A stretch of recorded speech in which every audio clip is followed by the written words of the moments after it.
मियाँ साहब है 32 कनाल का टोटा है जी बाउंड्री हुई है ना, यह मेन का गेट है। यह नाल जी बाउंड्री आ रही है, यह सारी वो पिछे तक जाके बाउंड्री वाल सारा है। ठीक है जी, यह रिंग रोड नाल जा रहा है।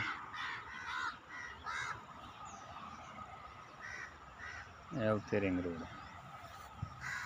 ते यह जगह है टोटल 32 कनाल। मौजा तूर बड़ाइच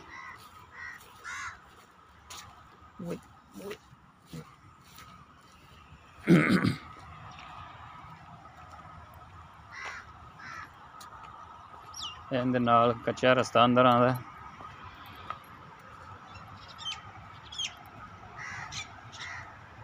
रिंग रोड का पुल है जिहड़ा अपना जा रहा कान्हे नूं 5 नंबर सूबे दे, और सामने पुल आ जाएगा।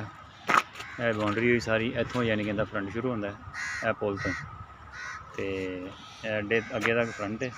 यह रस्ता इंदा सर्विस रोड जिहड़ा रिंग रोड के नाल बनना है वो आ जाएगा।